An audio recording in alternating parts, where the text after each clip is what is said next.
Legisladores le quitan el fuero a cabeza de vaca. Gobernador de Tamaulipas por evasión fiscal. E inician desafuero del diputado Saúl Huerta, señalado por menores de abusador sexual. ¿Pero qué es el fuero? Voy a intentar explicarlo. Creo que la gente lo odia porque hay quienes abusaron, pero es un candado para que el servidor del Estado no pueda ser molestado en el ejercicio de su encargo. Sin él, cualquiera podría fabricarle un delito al que le estorba para meterlo a la cárcel. Pues aquí, según diría mi padre, un vaso de agua y una averiguación previa no se le niega a nadie. Pero cuando hay pruebas, la fiscalía pide al Congreso que el fuero del servidor se retire. El Congreso sesiona, la mayoría decide si pasa de diputado a imputado por un crimen. Impopular opinión, hay gente con fuero que acaba en prisión y gángsters sin fuero que no ven reclusión. El problema no es el fuero, sino la corrupción. Impopular opinión, hay gente con fuero que acaba en prisión y gángsters sin fuero que no ven reclusión. La impunidad no es el fuero, sino la corrupción. Hace 200 años Iturbide arrestaba a 20 diputados que le estorbaban. Hace solo 100 años Victoriano Huerta arrestaba a 84 senadores. A uno de ellos lo mataba, a Belisario Domínguez, héroe de la patria, que levantó la voz contra traidores y parias. Por eso la opinión del legislador es sagrada, debe gozar de libertad e inmunidad parlamentaria. La gente está cansada, se entiende de verdad, despotismo, charolismo, abusos de autoridad. Pero mientras la corrupción siga siendo cultural, aunque mandemos fuera el fuero, seguirá la impunidad. Abrir las cámaras para que te enteres arruina todo el rollo, solo son malas noticias, pues donde no haya división de poderes habrá multiplicación de corrupción y de injusticias. Impopular opinión, hay gente con fuero que acaba en prisión y gángsters sin fuero que no ven reclusión. El problema no es el fuero, sino la corrupción. Impopular opinión, hay gente con fuero que acaba en prisión y gángsters sin fuero que no ven reclusión. La impunidad no es el fuero, sino la corrupción. S.O. Nos vemos el próximo lunes, continuamos en De Buena Fe. Paz. Gracias, Daniel Acá, por esta noticia rapeada. Buenas noches, le damos la bienvenida a este espacio para hablar de buena fe. Hoy hablaremos sobre la importancia de las aduanas y los puertos para la economía y la seguridad en México. En el último año se dio un viraje en la gestión de las aduanas terrestres y marítimas, así como de los puertos, con la decisión de otorgar su control a las Fuerzas Armadas. Este cambio tiene motivos prácticos: erradicar los manejos corruptos y prevenir el tráfico ilegal. Aunque son sectores estratégicos para el desarrollo del país, su administración no había recibido la atención necesaria para volverlos espacios de acción en contra de problemáticas como el crimen organizado. La participación de las Fuerzas Armadas se debe a la necesidad de anular la influencia de grupos criminales en este ámbito y la captura por parte de agentes privados. Puertos como el de Manzanillo y Lázaro Cárdenas son escenarios en los que la violencia marca la vida diaria de las personas, al ser puntos primordiales para la circulación de sustancias y otras mercancías ilegales. Además, ha habido remoción de administradores aduanales por su vinculación con actividades ilícitas. Aún así, es necesario preguntarse cuál es el plan a largo plazo para recuperar por completo a estos organismos. Para hablar al respecto está con nosotros Horacio Duarte, administrador general de aduanas del SAT. Vamos con él y con Gibran.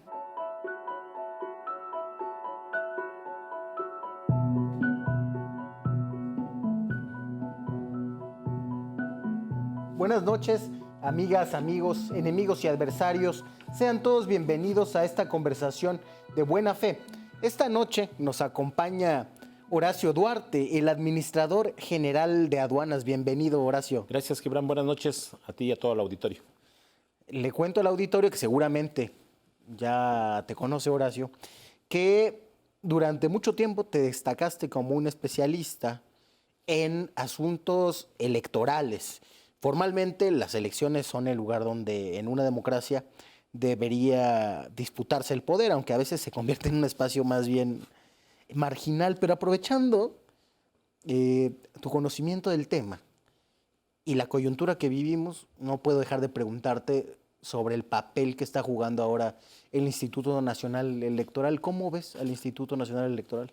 Pues mira, yo creo que en general el INE o un grupo de consejeros del INE están desfasados en el tiempo. parece que no entendieron que a partir del 2018 hubo una modificación sustancial a las reglas, a los mecanismos y algo muy importante, que la gente participó.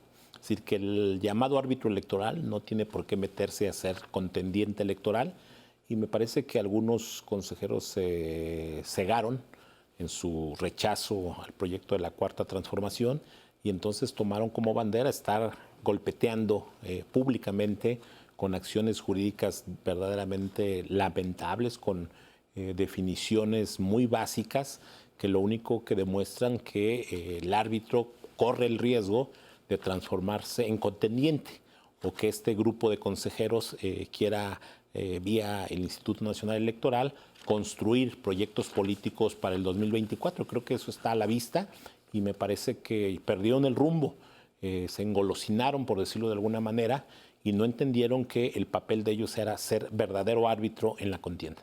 ¿Tú ves a Lorenzo Córdoba presentándose a una elección presidencial? No lo veo, pero digo, supongo que el consejero presidente del INE pues está con mucho activismo. Yo lo que sé es que los proyectos políticos en el país, el ejemplo más reciente en el 2018, requieren de mucho tiempo, de mucho conocimiento, de mucha cercanía con la gente y me parece que solo se verá quién logre eso. Quien no, pues estará en una élite fuera de la realidad. Me parece que en eso creo que el consejero presidente tendría que valorar no convertirse en un contendiente más, sino cumplir su función. En el 2023 termina su mandato y seguramente pues tendrá que regresar a la academia, que es donde se desarrollaba mejor. ¿Y tú cómo le pondrías remedio a esto? ¿Hace falta una reforma política?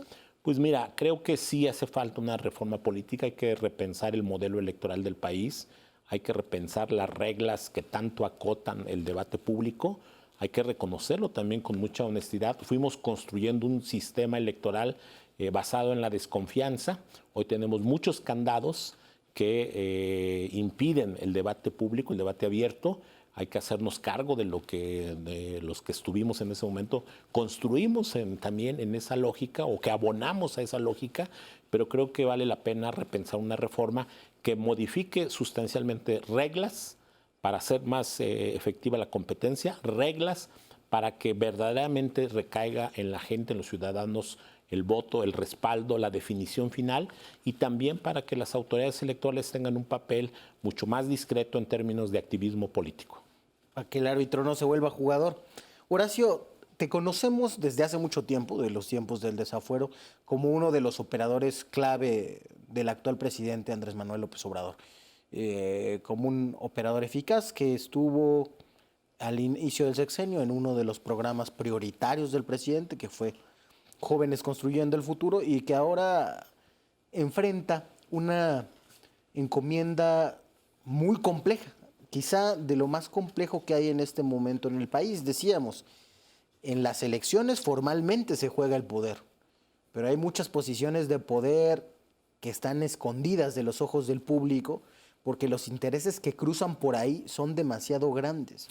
Y una de esas áreas, quizá, no sé si estoy exagerando, pero probablemente el área donde cruzan más intereses y más poder son las aduanas del país. Cuéntanos de qué se trata la Administración General de Aduanas, cuántas aduanas tenemos en el país y por qué son importantes. Claro, mira, yo creo, Gibran, que las aduanas son un tema que desafortunadamente fueron cooptadas, fueron comenzando a ser cooptadas por varios actores, no solo formales e informales, no solo del poder público, sino del poder económico y del crimen organizado.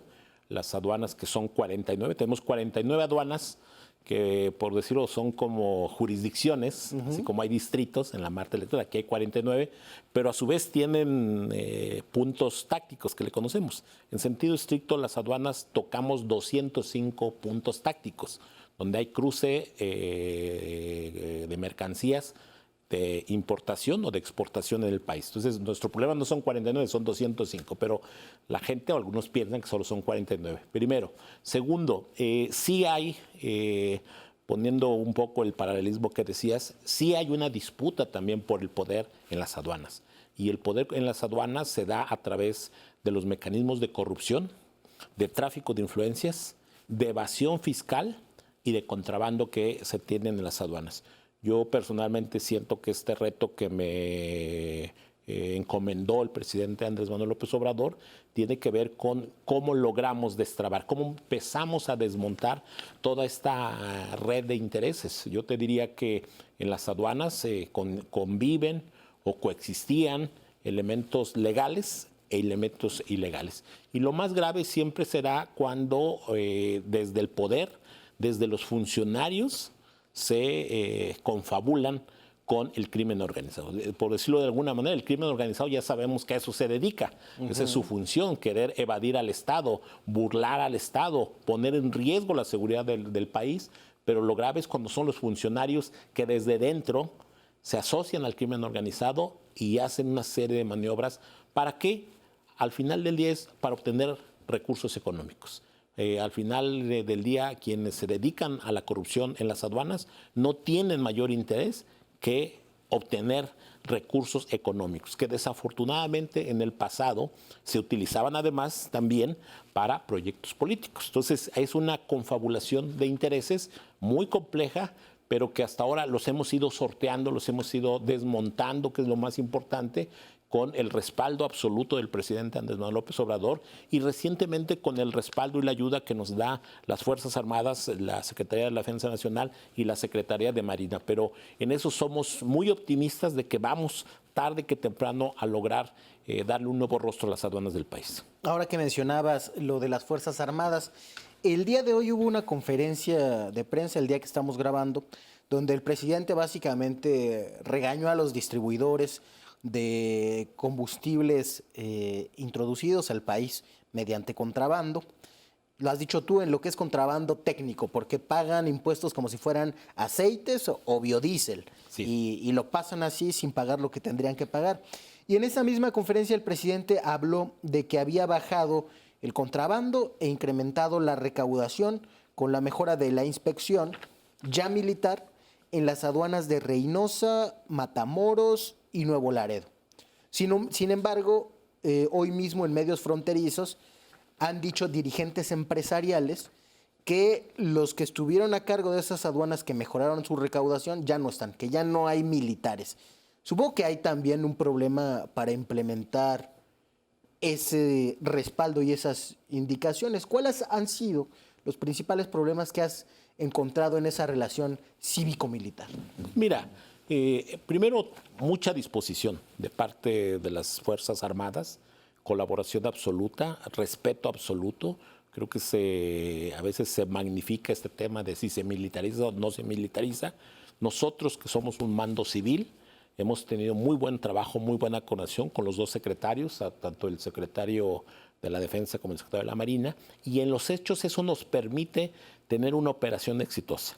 En este momento la Marina tiene a su cargo 17 aduanas, las 17 aduanas marítimas. La Secretaría de Defensa Nacional tiene 4 aduanas, las de Tamaulipas, que a su vez se convierten en 15 puntos tácticos, es decir, son 15 puntos donde se toca el cruce con Estados Unidos. Y lo que podemos decir es que ha habido un éxito, una relación ganar-ganar, porque ha venido incrementándose la recaudación. Yo te diría que la recaudación en términos generales ha aumentado, y ha aumentado porque combinamos dos cosas. Uno, mayor inspección. Dos, que no haya corrupción. Y tres, que nos coordinamos las autoridades. Esto parece un tema menor, pero lograr que las autoridades en una aduana se coordinen, tengan un mando, y eso permite empujar en el mismo sentido, nos da resultados. Nosotros, te diría, Gibran, que no tenemos problemas con las Fuerzas Armadas, hay buen trato y hay renovación como en todo. En las Fuerzas Armadas hay renovación permanente. Rotación. Ellos tienen un mecanismo que no se utiliza mucho en el mando civil, que es que los funcionarios permanentemente están rotando. Precisamente, lo dicen ellos, para que no haya colusión con el crimen organizado. Entonces hubo ya algunos cambios de las aduanas, de la personal que viene de Sedena, pero no significa que no esté la Secretaría. Creo que hay una percepción equivocada.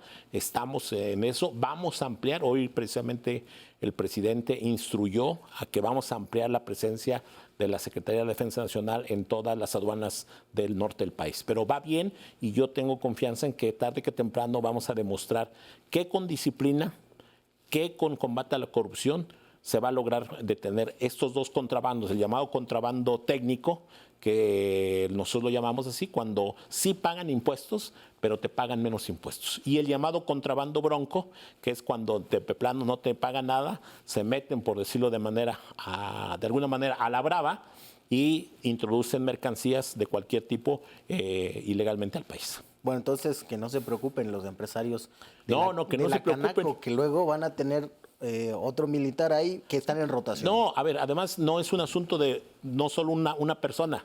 Claro. A ver, digo, para que se entienda la estructura, hay un administrador, luego hay subadministradores y demás personal. En este momento en las aduanas de Tamaulipas hay administradores de origen militar y subadministradores de origen militar, que no importa que ahorita haya la vacancia, o sea, se dejó vacante 2 aduanas, pero en los próximos días, es más, ya están nombrados, en los próximos días solo están terminando sus cursos de capacitación que tenemos coordinados la Secretaría de la Defensa Nacional con el SAT, con aduanas, para que estén listos en unos días ya trabajando también ahí y desplegados de manera muy clara de combatir el contrabando. Cuando salga este programa ya habrán sido nombrados seguramente. Hay una condición que yo pensaba de las aduanas que es particular para ser propicia para la corrupción, que es que los empleados están en el tabulador federal y ven pasar mucho más dinero que cualquier empleado federal, teniendo los mismos salarios, que aunque sean salarios que en el país son salarios de clase media, no se comparan en nada con los sobornos que les ofrecen, pues no sé, empresarios legales o ilegales, intermediarios, etcétera, y que los pueden hacer ricos de la noche a la mañana. Sobornos exorbitantes. Teniendo en cuenta esa relación entre los ingresos del personal de cada uno de estos puntos tácticos y las mercancías y el dinero que ven pasar enfrente y que les ofrecen, desde una mirada realista, ¿es posible terminar con la corrupción en las aduanas o por lo menos moderarla? Yo pienso que sí, tiene que ver con varios principios. Primero, poner el ejemplo. Desafortunadamente, en general, el ejemplo es que los de arriba se sirven o se servían con la cuchara grande, y entonces los funcionarios de abajo, digamos, de alguna manera legitimaban ese derecho a decir, si el jefe lo hace, pues nosotros también. Claro. Creo que esa era una cultura que permeaba mucho en el país, desafortunadamente, y en las aduanas de manera muy importante. Además le reportaban su lana al jefe. Sí, es un asunto de complicidad, ¿no? El de abajo permite para que le llegue al de arriba. Desafortunadamente, el de arriba recibe más para dejar a los de abajo, es decir, un asunto de complicidad. Yo estoy convencido que lo podemos lograr. ¿Cómo lo vamos a lograr? En la medida que las nuevas generaciones de funcionarios públicos tengan una vocación distinta, un tema ético, un tema moral. Por ejemplo, nosotros estamos produciendo, por decirlo de una manera, las nuevas generaciones de oficiales de comercio exterior son una figura que está en las aduanas muy importante que estamos renovando. Estamos poniendo nuevos mecanismos de capacitación, nuevos mecanismos de selección. Vamos a ampliar a que personal militar o de la Marina se incorporen a estos oficiales de comercio exterior, porque solamente así, o de manera importante así, vamos a lograr ir desterrando la corrupción. Porque lo dices con mucha claridad. En las aduanas del país, y esa es la importancia de las aduanas, se recaudan alrededor anualmente de 900,000 millones de pesos de impuestos. Es decir, pasan en impuestos o entran por impuestos 900,000 millones, más el costo de las mercancías. Aquí estamos hablando solo de los impuestos, IVA, IEPS sobre todo, Impuesto General de Importación, que son los 3 principales componentes de la captación de las aduanas. Pero lo dices muy gráfico, el hecho que vean pasar miles de millones de dólares frente a un salario que no siempre es el que todos quisiéramos, aunque sea más alto que el estándar de la mayoría de los habitantes de nuestro país, pues es evidentemente una tentación muy grande. Pero yo estoy convencido que lo vamos a lograr. E insisto, primero con el ejemplo de arriba hacia abajo. Segundo, ir sustituyendo paulatinamente funcionarios y demostrarles que nos conviene a todos en el país tener un servicio de aduanas honesto, funcional y sobre todo que le sirva mucho a nuestro país. Vamos a ir a un corte y regresamos a esta conversación de buena fe con Horacio Duarte.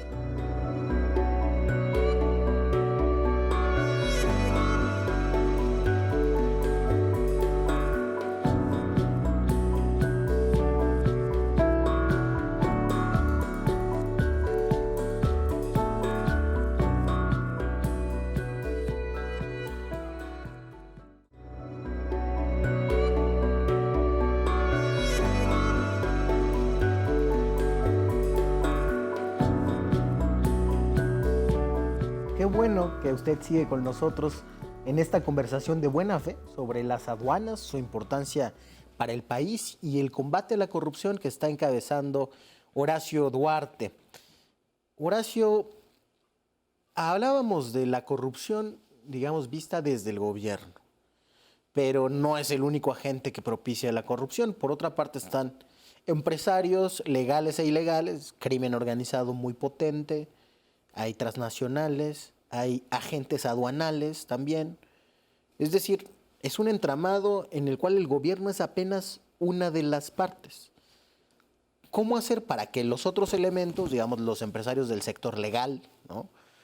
Con nosotros pues ya sabemos que se dedican a vulnerar las reglas, y los agentes aduanales colaboren para luchar contra la corrupción? ¿Cuál es la estrategia? Pues mira, la estrategia es poner el ejemplo, aunque parezca una frase tan simple.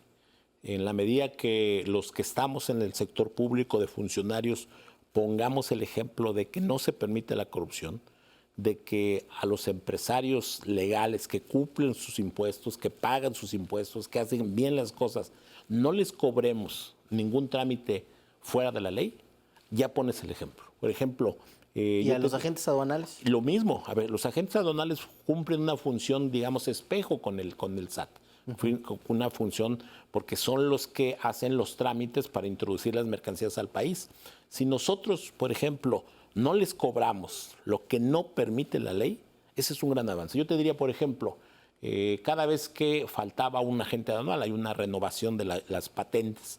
Pues conocemos historias del pasado donde les cobraban para darles la patente, que es... Cuéntale a nuestro público qué es una patente. Una patente es una autorización que otorga el gobierno, que otorga la Administración General de Aduanas, para que una persona física tenga autorizado hacer los pedimentos de importación o exportación, traiga las mercancías al país a nombre de otro particular, pague los impuestos de ese particular y ese sea su trabajo. Ese es un agente aduanal.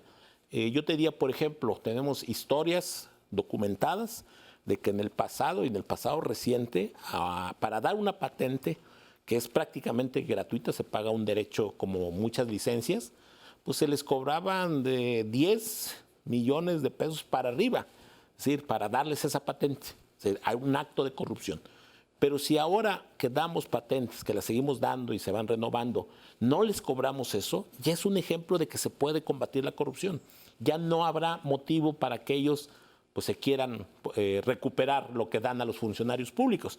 Lo mismo con otros sectores. Por ejemplo, nosotros tenemos autorizaciones diversas que se dan para recintos fiscalizados, que son los recintos donde llegan las mercancías, por ejemplo, algunas marcas grandotas de paquetería. Ahora, en el marco de la pandemia que nos llegan, compramos por internet. Todas esas grandes cadenas que recibimos nuestro paquetito tienen un recinto fiscalizado. También tradicionalmente se les cobraba por fuera cuotas muy altas para poder operar. Entonces, si eliminamos eso, como ya lo hemos hecho ahora, damos un ejemplo muy importante. Y por el otro lado, con la vigilancia que hacen las Fuerzas Armadas, que hacemos desde el SAT, para que los empresarios que sí cumplen la ley puedan tener facilidades para el comercio exterior, estamos poniendo el ejemplo. Obvio, con quien más fricción tenemos, pues es contra el crimen organizado abierto, que ese sí busca todos los días burlarnos, busca burlar la ley y estar por encima del propio Estado. A esta fecha has anunciado la destitución de 32 administradores de aduanas y 12 de ellos cesados por probables vínculos con el crimen organizado. Es decir, la mayoría de los administradores de aduana que había fueron cesados y había mucha corrupción, lo has denunciado, lo que implica necesariamente que además de los grupos de poder que nos has descrito, digamos que redes de corrupción se infiltraron en el aparato de gobierno de la Cuarta Transformación. Sí, así con esa crudeza, como lo describes, desafortunadamente. El diagnóstico que tenemos es, empezamos a hacer la limpia, donde encontrábamos elementos jurídicos, digo porque ahí somos muy cuidadosos, donde encontramos elementos jurídicos en coordinación con la Secretaría de Función Pública, con la Unidad de Inteligencia Financiera y con el propio SAT, íbamos removiendo y dando vista a estas instancias para que procedieran legalmente. Yo te diría que estos 12, estoy casi seguro que a los 12 les congelaron sus cuentas por parte de la UIF, tienen denuncias ante la Fiscalía General de la República porque no hay correspondencia de su actuación lícita. Entonces, ¿qué es lo que hicimos? Empujar en ese sentido. ¿Pero a qué nos encontramos? Pues básicamente que había dos grandes bloques de corrupción. Una asociada físicamente, digámoslo así, a Baja California y una asociada básicamente a Tamaulipas. Y que si lo vemos en términos de las estadísticas de seguridad nacional, de seguridad pública, son de los dos puntos más importantes que contribuyen a la inseguridad del país. Claro. Y por el otro lado, el ingreso de drogas sintéticas de Asia, sobre todo por los puertos de Ensenada, Manzanillo, Lázaro Cárdenas, que sería el tercer componente. Y en el caso de la frontera norte, como decíamos, el ingreso de armas, el ingreso de cartuchos, el ingreso de dinero en efectivo, que juntos pues son una mezcla de intereses que se disputan día a día con la autoridad, en este caso con las aduanas. Por eso decidimos no frenar el paso, acelerar el paso en este sentido, y por eso la instrucción que ayer recibí por parte del presidente de la República de ampliar la participación de la Sedena y de la Secretaría de Marina, porque además las cifras nos demuestran que funcionan. Yo te diría, mira, en Manzanillo, desde la llegada de un almirante en la aduana, hay un incremento del 22% de la recaudación. ¿Sí? Hay un incremento sustancial. O sea, sí funciona. Podemos demostrar con números, con datos duros, que funciona este mecanismo. Y también de decomisos. Y también de decomisos. Mira, yo te diría, en materia de fentanilo, que es ahora uno de los temas más graves para el uso de drogas, es una droga muy potente que está teniendo un impacto catastrófico en los Estados Unidos. Por ejemplo, incrementamos en un año 1000% el decomiso de fentanilo, que es una sustancia química que es muy adictiva, que daña mucho a los jóvenes, bueno, a todos los que lo consuman, pero sobre todo a los jóvenes, y es una sustancia que en la relación México-Estados Unidos ha sido colocada como prioridad, frenar la entrada de fentanilo, que esa viene sobre todo de puertos asiáticos, y llegaba a Ensenada, Manzanillo y Lázaro Cárdenas. Hemos tenido un incremento, insisto, del 1000% de decomisos, lo que evita que esas drogas pasen por el país y vayan hacia los Estados Unidos. Los intereses que se cruzan, lo decías ahora, digamos, en su dimensión geopolítica, son mucho más grandes que los que se cruzan en otras áreas donde solo hay intereses mexicanos. Por ejemplo, sí, he sabido que empresas de Francia, de Hong Kong, de Estados Unidos, dominaron en el pasado en las administraciones portuarias y en cargos aduanales. Recuerdo que incluso Shen Li llegó a hacer señalamientos sobre eso, digamos, dejó en cueros al gobierno de ese entonces.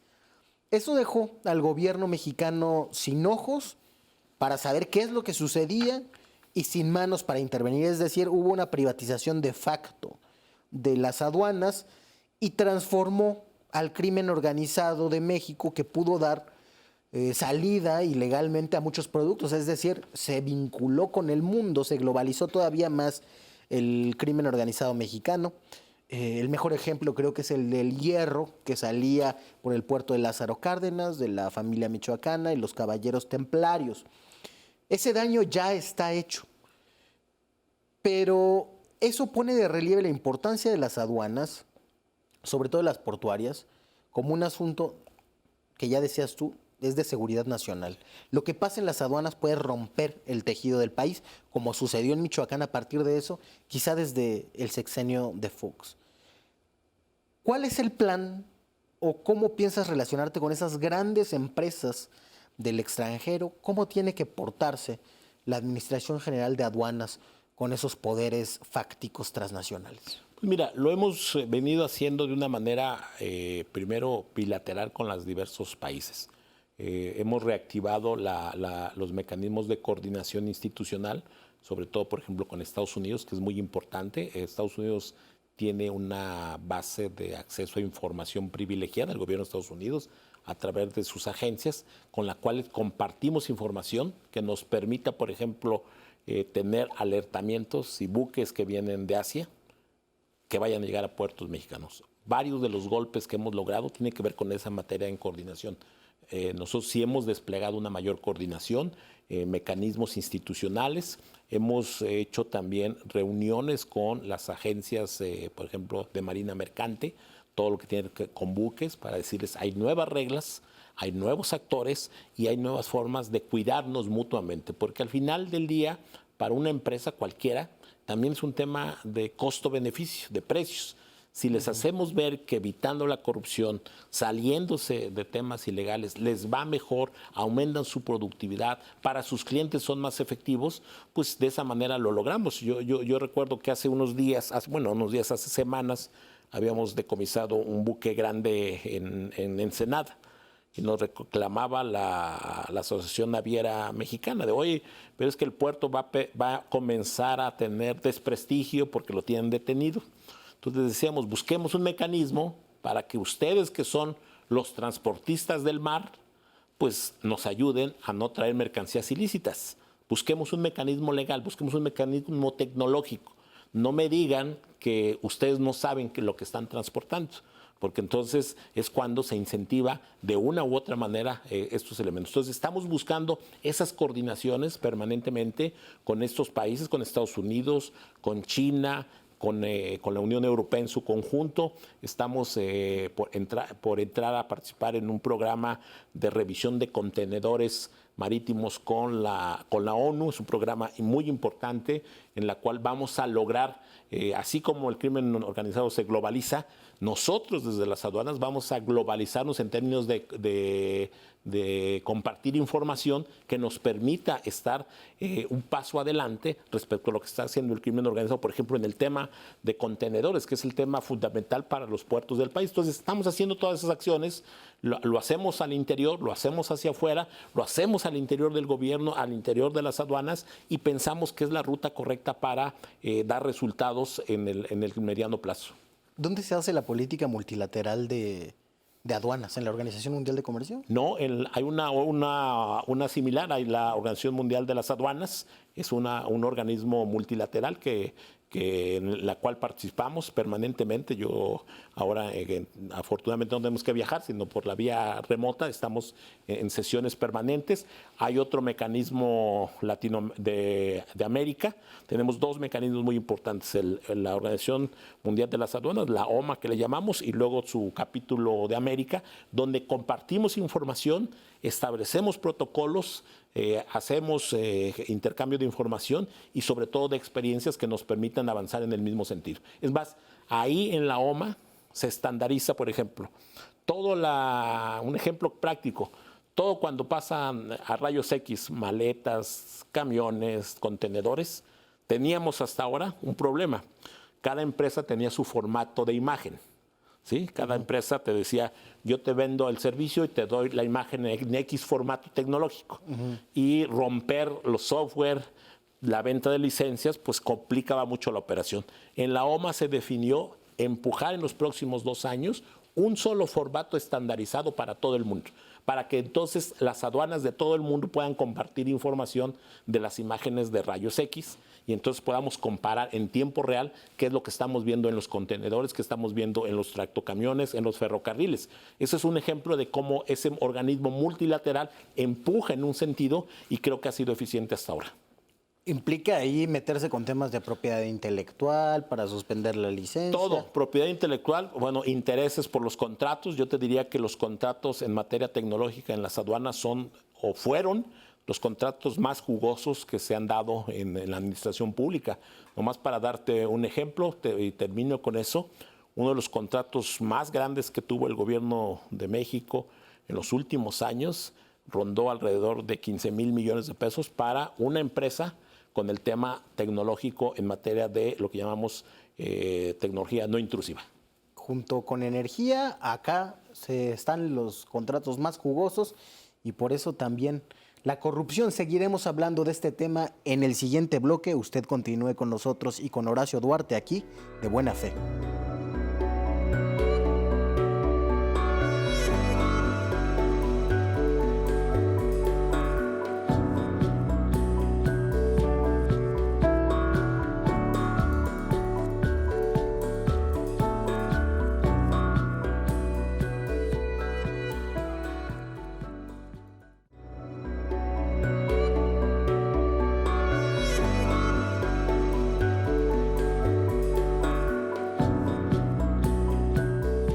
Las aduanas son un tema complejísimo, pero de la principal importancia para el país.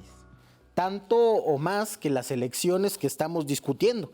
Y de eso no discutimos nunca. Por eso es tan importante que nos explique Horacio paso por paso de qué se trata esto. Las aduanas influyen desde luego también en el desarrollo del crimen organizado, lo hablábamos ya. Hay un flujo, digamos, por esos cauces de droga, de armas, de municiones y de dinero. Es decir, todas las condiciones necesarias para la crisis de violencia que sufrimos en el país. Mucho de ello pasa por las aduanas. ¿Cómo han evolucionado los decomisos, la política de combate al tráfico ilegal de armas y municiones? ¿Y qué tanto se puede avanzar en ello, Horacio, sin poner en riesgo la propia vida? Yo supongo que cualquiera que esté en esa posición es blanco fácil de amenazas. Claro. Mira, lo hemos hecho incrementando las revisiones. Aunque suene absurdo, del 100% de cruces fronterizos, tanto en lo que llamamos vehículos ligeros como en transporte de carga, que son los más grandes, había un porcentaje muy pequeño, bueno, todavía hay un porcentaje muy pequeño de revisión. No quisiera revelar el monto, el tamaño, pero es muy pequeño el porcentaje de revisión. De cada 10, solo un porcentaje muy pequeño se revisaba. Lo que hemos hecho es ir incrementando sustancialmente esas revisiones, sobre todo en los puertos, cuando digo puertos me refiero a los cruces, que tienen mayor tráfico. Por ejemplo, Nuevo Laredo, que es la joya de la corona, tenemos cruces en términos de tractocamiones de alrededor entre 15 y 17 mil diarios. No podríamos revisar los 17 mil, digo, por un tema logístico y porque habría una afectación al comercio. Eso es lo que te iba a preguntar. ¿La gente que vive en la frontera no se enoja con Sí, claro. Por eso tenemos que guardar un justo equilibrio entre revisión y flujo comercial. Porque el flujo comercial en materia de comercio exterior cuenta mucho los costos del tiempo para saber si es rentable o no. Por ejemplo, recientemente en Ensenada comenzó a entrar una armadora de autos que tradicionalmente entraba por el puerto en Estados Unidos de Long Beach. Long Beach tiene problemas ya de saturación, tenían algunas huelgas, entonces decidieron bajarse a Ensenada para después por tierra subirlo de Ensenada a Tijuana, hacer el cruce hacia Estados Unidos y ya su distribución a los Estados Unidos. Ese hecho de bajarlo a Ensenada era más barato y más rápido que esperar la entrada al puerto en Estados Unidos. Entonces, las aduanas también tienen que jugar ese papel de ganarse clientes, por decirlo de alguna manera. Por ejemplo, ese caso es de una armadora. Estamos negociando con una segunda marca de automóviles que puedan entrar a ese mecanismo. Pues tenemos que brindar las facilidades, ¿sí? Entonces, así en cualquier cruce fronterizo, si no hacemos un justo equilibrio entre revisión de los temas ilícitos y la agilización del comercio, se nos cae el comercio. Y si se nos cae el comercio, pues se dejan de pagar impuestos, se dejan de generar empleos y trae un impacto negativo en términos económicos. Entonces, es un sano equilibrio. Pero hay mercancías que para nosotros son fundamentales y ahora el presidente nos ha pedido redoblar el tema, que es el tema de hidrocarburos. El tema de hidrocarburos, recordarás, al inicio del gobierno del presidente Andrés Manuel, se dio toda la política contra el huachicol del robo de ductos. Solo que se paró, se frenó y comenzó otro tipo de huachicol, que es la traída de combustible de Texas hacia México. Que no paga impuestos. Que o paga poco impuesto o que de plano no paga impuestos. Inunda algunas regiones del mercado nacional en detrimento de Pemex, en detrimento de los privados que sí pagan impuestos y generando un espacio de impunidad y de inseguridad. Entonces ahora estamos trabajando una estrategia con la Secretaría de Energía, con Pemex, igual Sedena, Marina y Aduanas, para enfrentar ese tema, porque es un tema muy importante. Ahí, por ejemplo, yo te diría, en términos de impuestos, solo este primer trimestre del año, por el tema de hidrocarburos, por la disminución del pago de impuestos, perdimos 13,000 millones del llamado IEPS, solo por el tema de hidrocarburos. Entonces, tenemos que estar reaccionando, porque al final los que se dedican a querer burlar la ley, pues empiezan a buscar mecanismos. Yo te diría otro.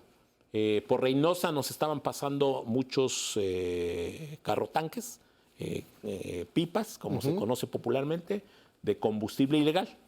Cerramos, taponeamos, pero provocas el efecto que empiecen a buscar otras aduanas. Se van más hacia el norte, pero buscan entrar de todos modos para inundar el mercado de combustible barato para ellos, para la venta, que no barato para el consumidor final. Entonces, esta lógica hay que estar incorporando permanentemente labores de vigilancia, labores de inteligencia, coordinación, pues para ir frenando y para ir evitando todo esto que tanto daño le hace al país. La mayor parte de los combustibles entra, digamos, ¿por pipas o por trenes? No, entran por varios mecanismos, por tren una parte, por ductos, directamente entran por ductos, otro por carros, por pipas y uno más por puertos. El más importante es por los puertos. El puerto de Tuxpan, el puerto de Veracruz, Coatzacoalcos y Dos Bocas son los que tienen mayor ingreso de hidrocarburos y eso alimenta pues la distribución del país, la distribución de energéticos del país. Supongo que esta estrategia coordinada que se realiza con energía implicará también o implica revisar, por ejemplo, los permisos de importación de la gente que trae los combustibles, porque el presidente hablaba de que está ubicado, qué distribuidores compran ese tipo de combustible, ¿no? Y les aclaró muy pedagógicamente que lo que hacen es ilegal. Entonces, digamos, si siguiéramos esa política López Obradorista del perdón, pues lo mínimo sería quitarles los permisos de importación a los que traen chuecos esos combustibles, y la otra es que acabaran en la prisión, para dar el ejemplo. Mira, el caso de los privados que están importando básicamente diésel y gasolina u otros hidrocarburos, ellos tienen aproximadamente el 20% del mercado, el otro 80% lo tiene Pemex.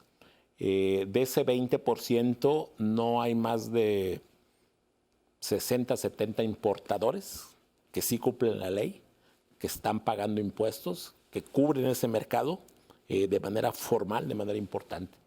Pero si tú revisas los que lo hacen todos los días, que son marcas establecidas y que pagan impuestos y a los cuales pues siempre les agradecemos que lo hagan derecho, y hay que también reconocer que lo hacen derecho, pero hay un número muy alto de permisos de importación que se dieron en el gobierno anterior, que no sabemos para qué se dieron y por qué se dieron. Porque en este momento formalmente en términos de trámites aduanales, en términos de pagos de impuestos, no importan un solo litro ni de diésel ni de gasolina. Y tampoco le compran a Pemex. Y tampoco le compran a Pemex. Salvo cuando hay crisis. Salvo cuando hay crisis o cuando hay condiciones diversas. Entonces, ¿qué significa? ¿Qué es la hipótesis?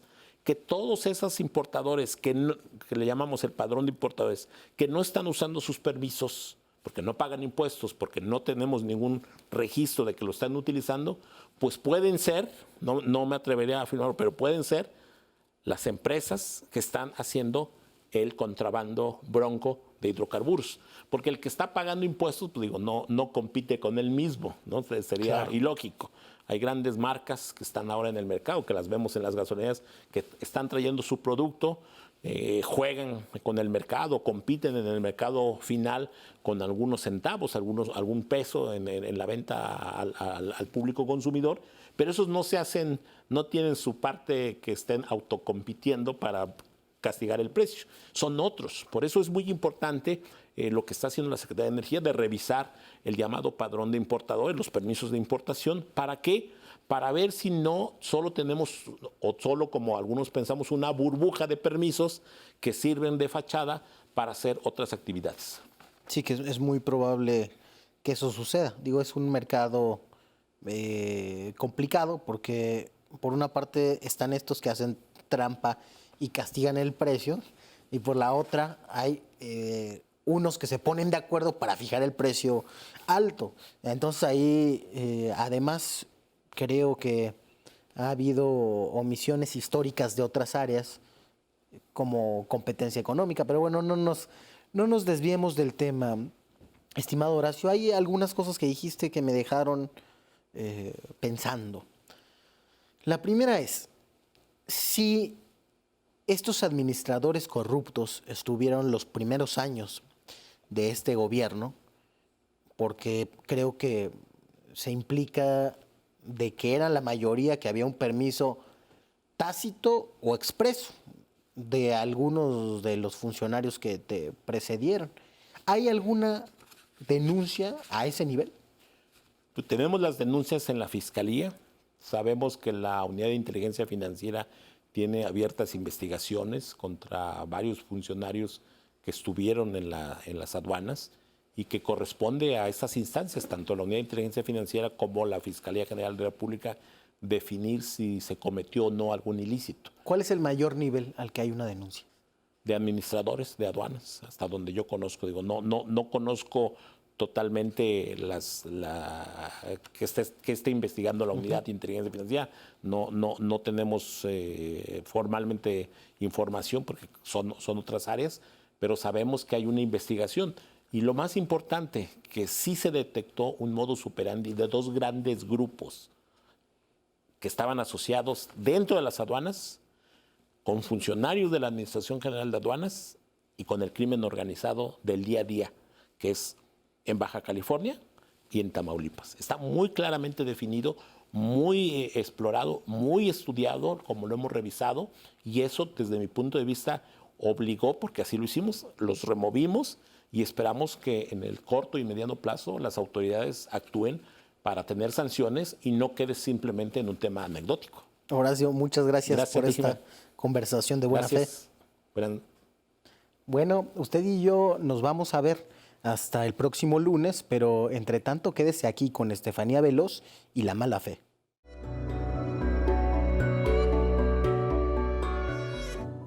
En México persiste la idea de que la sociedad debe ordenarse de manera jerárquica. Claro, no se dice así tan explícitamente, pero en el comportamiento de varios personajes esto queda manifiesto. Si cabe alguna duda de esto, veamos el siguiente video que publicó hace un par de años, pero que días atrás se viralizó en redes sociales. ¡Cállate, chachalaca! ¡Cállate, chachalaca! Ahora te la estamos regresando a ti. ¡Cállate, chachalaca! Mañana, cállate, chachalaca. Eso es lo que eres, una chachalaca. ¡Al diablo con tus instituciones! Como acabamos de ver, el líder visible del Frente Nacional Anti-AMLO, Gilberto Lozano, protagoniza una escena por lo menos preocupante. Sin embargo, no preocupa la forma casi delirante con la que actúa, sino lo que está detrás de eso, es decir, los motivos que le llevan a gritar con intolerancia a un muñeco que asemeja al presidente de la República. Los motivos están fundados en la idiosincrasia de las élites económicas de México, que consideran que las y los servidores públicos deben estar sujetos a sus designios. Y claro, las personas que ocupan cargos públicos tienen la responsabilidad de trabajar por el bienestar social, pero no es precisamente eso lo que piensa la clase privilegiada. No. Lo que ellos creen es que el gobierno debe estar a su servicio, atender sus demandas con prioridad y ya después, si se puede, que se resuelvan los problemas de quienes están en mayor desventaja. El asunto con Lozano es que aunque sus desatinos pueden resultar cómicos, no se le puede desestimar como representante de un grupo con poder económico que tiene la capacidad de incidir para retornar al pasado de profundas desigualdades sociales. Casos que nos pueden advertir del riesgo abundan en otros países de Latinoamérica. Además, detrás de Frena no solo están empresarios, pues de igual modo se han identificado actores políticos, conservadores y otros que pretenden jugar en doble banda. Muchas gracias por habernos acompañado. Nos vemos el próximo lunes para seguir conversando de buena fe.